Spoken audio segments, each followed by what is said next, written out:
Bonjour, Patrick Vergelat, je suis en charge des projets de mobilité autonome pour le groupe Renault. Renault travaille les sujets de conduite autonome depuis pas mal d'années en fait.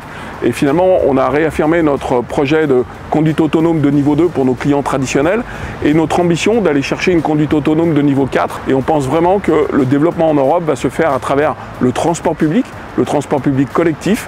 On a voulu monter une expérimentation pour montrer le niveau de la conduite autonome aujourd'hui pour des services du type bus, minibus.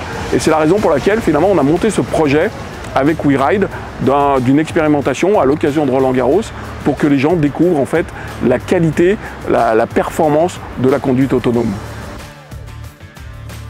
WeRide est un développeur de solutions de mobilité autonome chinois basé à Guangzhou. Il développe des navettes autonomes comme celle-ci, développe aussi des flottes de robotaxis, des vannes autonomes pour la logistique, mais aussi des véhicules pour le nettoyage des rues qu'on appelle les sweepers. Notre idée, c'est de développer une plateforme robotisée qui peut être utilisée par différents acteurs de la conduite autonome. On a déjà un projet de Mach 2 avec EasyMile pour un pilote de service à Châteauroux en 2026. Et WeRide finalement a fait des progrès considérables. Et dans le domaine en fait des véhicules qu'on dit utilitaires, on travaille avec beaucoup de transformateurs finalement pour adapter ces véhicules aux différents besoins de véhicules de pompiers, d'ambulances, de camions bennes.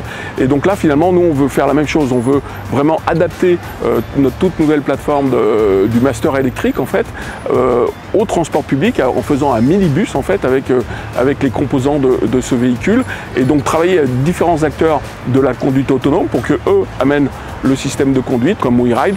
Eh bien on vise à apporter finalement une solution complète aux autorités organisatrices de la mobilité et aux opérateurs pour finalement pouvoir opérer ces véhicules complètement autonomes.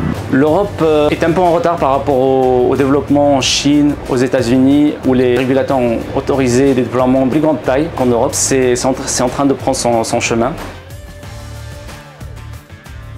C'est une navette conduite autonome niveau 4. Elle peut être conduite de manière complètement autonome, sans opérateur de safety à bord. On peut la conduire dans deux configurations avec volant ou sans volant. Quand il n'y a pas d'opérateur à bord, on peut enlever le volant. La technologie qu'on a à bord, il y a déjà le système de conduite qui est développé par WeRide, permet de justement détecter tous les obstacles autour, de naviguer dans le trafic parisien, de s'engager par exemple dans des ronds-points, de traverser des feux tricolores, de s'arrêter au passage piéton. Ceci est rendu possible aussi grâce aux capteurs qui entourent la navette. On a conservé le volant dans cette expérimentation-là, parce que finalement, un des points les plus difficiles, c'est en fait le lieu où on s'arrête. En fait, il faut qu'il reste libre ou qu'il soit suffisamment grand pour pouvoir se garer à différentes positions. Une des dernières difficultés qu'on rencontre, finalement, c'est de pouvoir arriver en autonome à notre endroit de stationnement. L'enjeu des places d'arrêt, il est clé.